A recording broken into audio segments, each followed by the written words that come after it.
Okay, I hope everybody's doing good. Welcome to Vietnamese call once again. So let's start where we took off last time.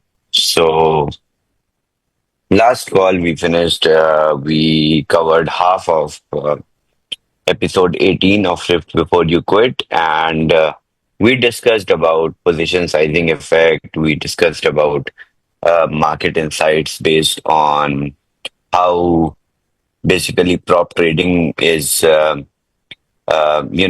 As a strategy works, how funded traders they get stay funded and how funded traders they do not remain funded all the time. What are the flaws in prop trading as an industry? Mhm. And today we are going to start from where we left. The hidden metrics prop trading firms actually track. Most traders believe prop firms care about one thing: profit. That assumption is wrong. Profit is only one metric. Professional firms monitor dozens of behavioral variables. Often, the metrics traders never see are more important than the metrics they do. A firm's internal dashboard may include maximum drawdown, average drawdown, risk per trade, position concentration, capital efficiency, trade efficiency, frequency, holding duration, volatility exposure, recovery time, behavior during losing streaks, behavior during winning streaks, consistency score, rule compliance. Psychological stability indicators. Many firms care more about these metrics than raw returns. Why? Because returns can be influenced by market conditions, behavior reveals the process. And process is what scales. Let's take an example. Trader A returns are 18% in profit and drawdown is minus 15%. Mhm.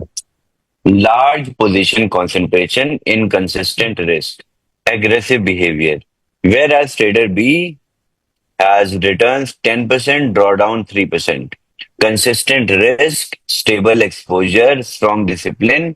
Institutional allocators often choose trader B. Mhm. Not because profits are higher, because future survivability is higher.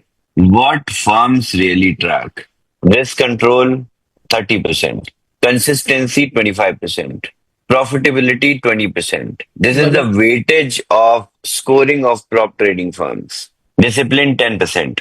Professional capital values repeatability over excitement. How hedge funds allocate capital. Most retail traders think capital allocation means deciding how much money to put in a trade. Institutional institutions think much bigger. Allocation occurs at multiple layers. Asset allocation, strategy allocation, sector allocation, market allocation, risk allocation, liquidity allocation. Different assets are categorized to allocate funds by institutions separately. They allocate assets in different. If they are trading in crypto, if they are focusing on crypto as a fund, then they allocate in different assets like Bitcoin, Ethereum, Solana differently. That is a separate strategy. When it comes to strategy allocation, it is different. They determine different strategies and they find the best one out of it, or they choose multiple to allocate with different strategies so that the capital grows and it is preserved. Then comes the sector allocation, in which they allocate different funds in different sectors like oil and gas, natural gas, energy, agriculture, raw material, industrial equipments. If they're trading in stocks, they allocate according to the sectors as well. Then comes after sector allocation comes market allocation. Sir, So all they like allocate funds in crypto market, stock market, forex, commodities differently. They think of different markets in a wide spectrum to allocate their funds differently. Then comes risk allocation, in which they determine different risk types and they allocate capital according to the risk profile, risk structure. Then they do liquidity allocation according to different types of liquidity allocation. They allocate funds in different, I mean, where the wave of market is moving. Let's say there is a news, there is some liquidity concentration in some asset. They also move according to the news and events around the world as well.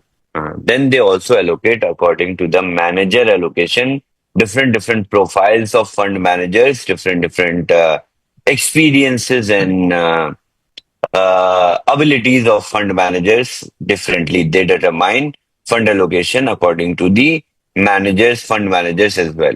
So this creates diversification beyond simply owning multiple assets.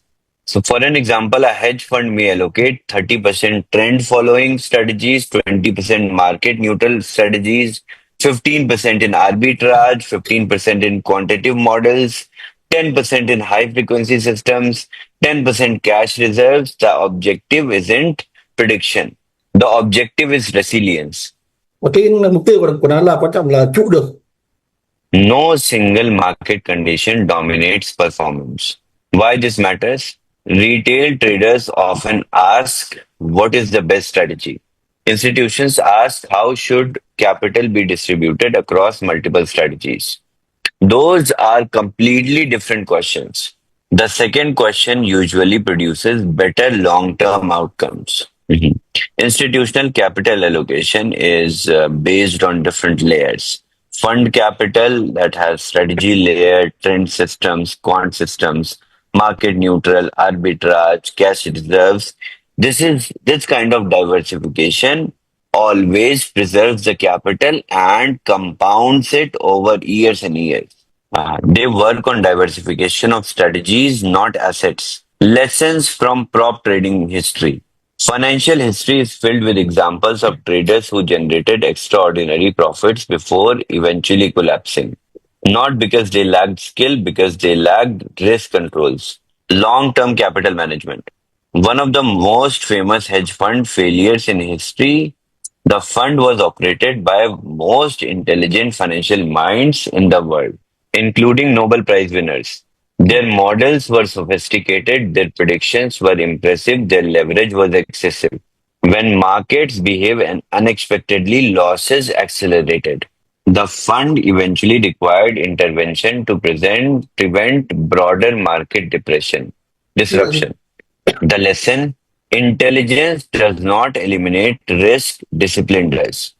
So Bill Hogg and Archeos. Archeos generated extraordinary returns, capital grew rapidly, leverage expanded, concentration increased, risk controls weakened. When positions moved against the fund, billions of dollars disappeared.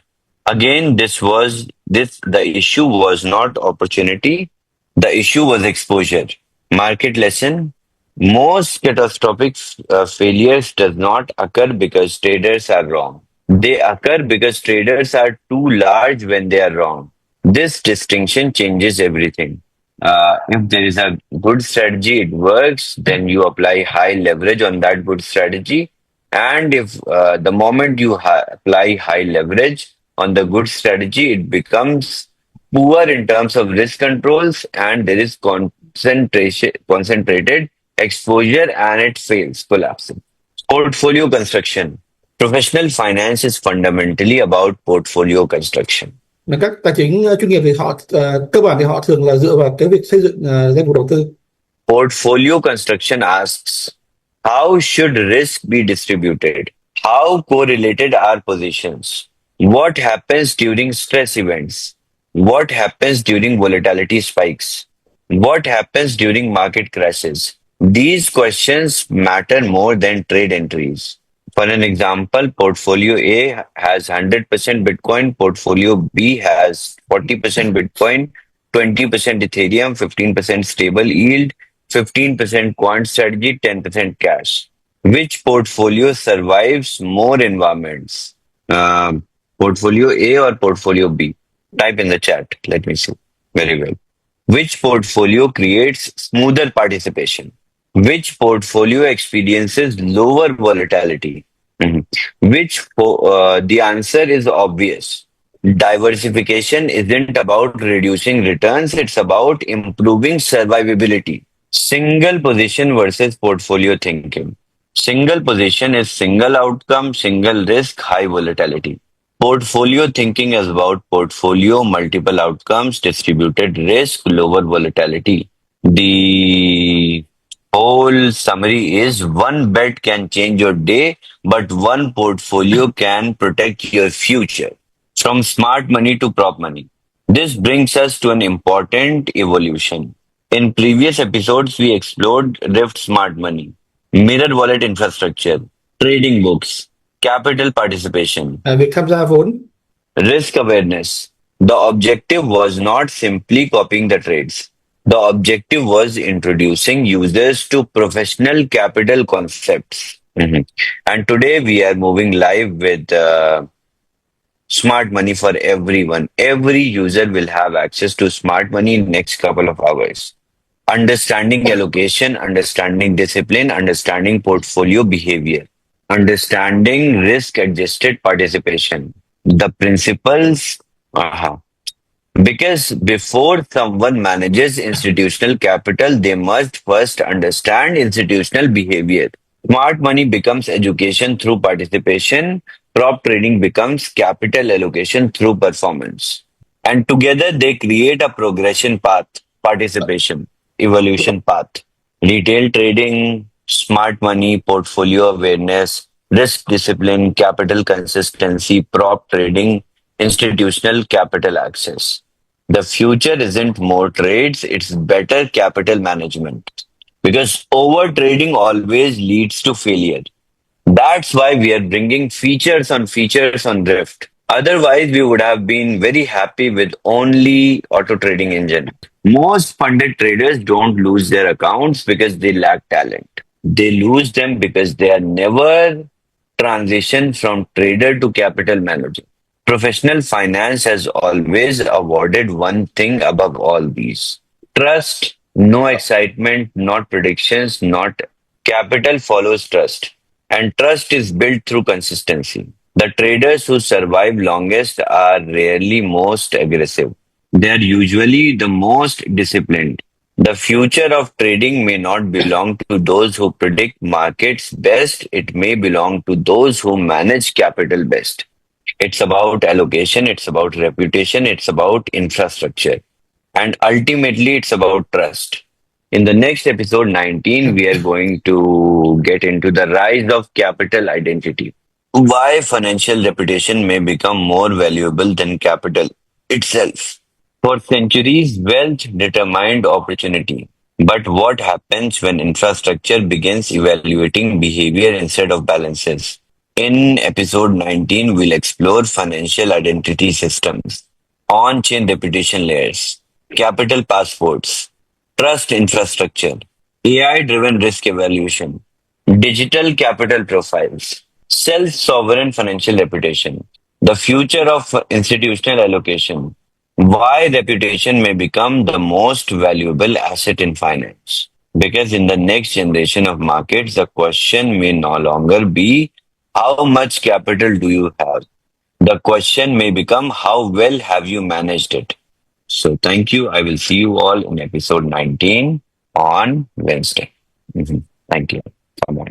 Thank you, sir. Yes, thank you. And in next couple of hours, we will move smart money live for everyone.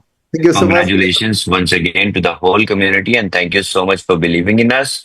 And this gives us the biggest strength to keep on working hard and developing more over the ecosystem which we are building. Yeah, very soon I'm planning to visit Vietnam once again to launch OnlyPay. Or we all must travel to Thailand. Maybe we all must go to Thailand and launch OnlyPay in Thailand. So the best of the best KOLs will be selected to travel to Thailand from Vietnam, and we all celebrate and launch OnlyPay from Thailand. So keep working hard, and thank you so much once again for trusting us, and I will continue to do the same. Vâng. Thank you.